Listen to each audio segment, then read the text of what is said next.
What can draw the attention of God? What can make God come down is your praises.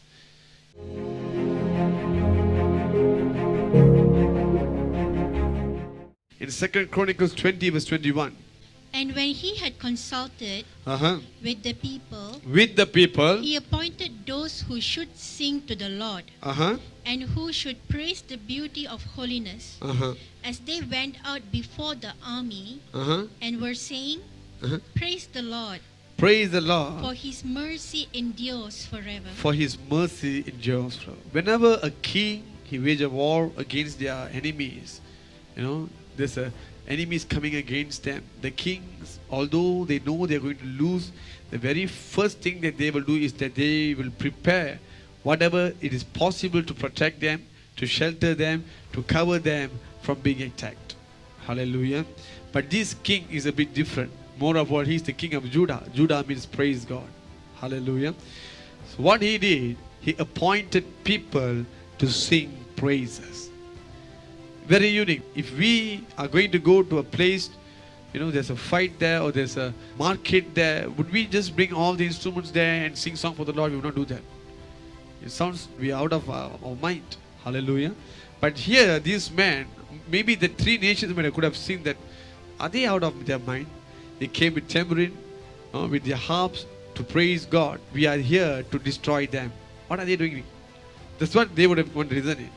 But to them it seems to be foolishness. But when they begin to praise, something else happens.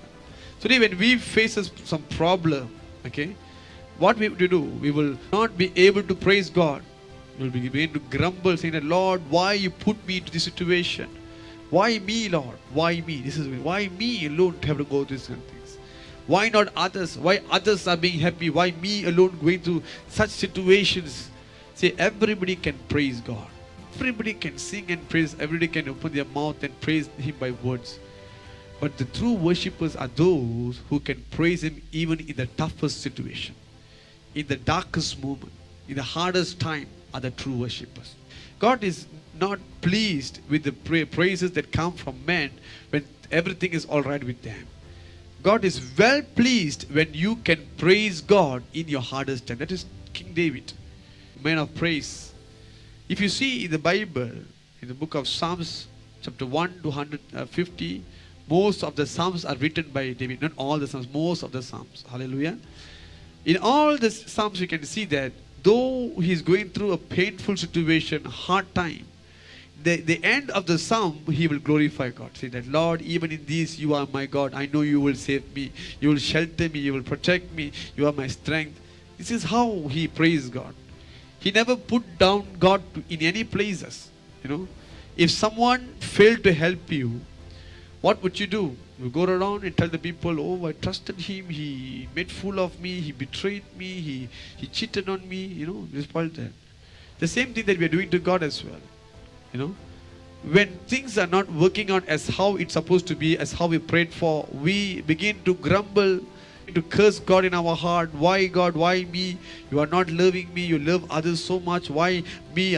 Still delaying until now, still not delivered until now. Why I'm going through this kind of pain all? We grumble all the time.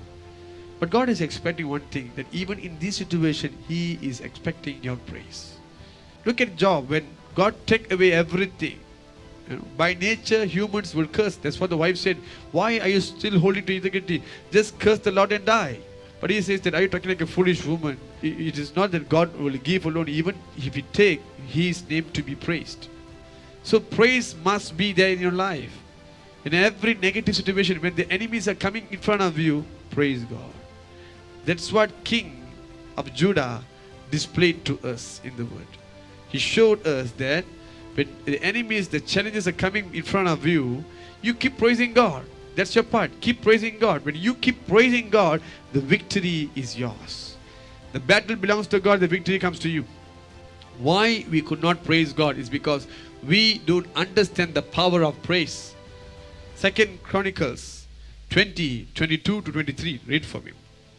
Now when they began to sing and to praise, the Lord set ambushes The Lord set ambushes against the people of Ammon, against the people of Ammon, Moab, and Mount Seir, who had come against Judah, and they were defeated. And they were defeated. For the people of Ammon and Moab stood against the inhabitants of the Mount Seir to utterly kill and destroy them. When they had made an end of the inhabitants of Seir, they helped to destroy one another. Hallelujah. See, these three come together in one way, with one agenda, that is to destroy Judah and take over their position. But when the people begin to praise, when begin to sing, the word says, as soon as they begin to sing, the Lord set ambush. When we pray, we wait until the answer comes. But when we praise, the answer is already here. He is the answer solution. He did not wait. Immediately he reacted. In the book of Acts 9, we can see that Paul was fasting for 3 days, 3 nights without food. And as he was praying continually for 3 days, and then the Lord sent a prophet. As he was praying, when you begin to praise God, you bring down God. This is what you should understand, the power of praise. At the moment they sing praise, the power of God was released because God came down. Psalms 22 is written that God inhabits the praises of people. He is enthroned. When people praise, He is enthroned. He loves the praises of man. What can draw the attention of God? What can make God come down is your praises.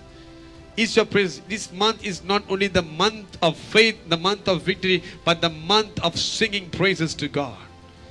You're going to sing praise to God. No matter how tough, how bad is the shape, how bad is the situation, you're going to praise and praise and praise like never before.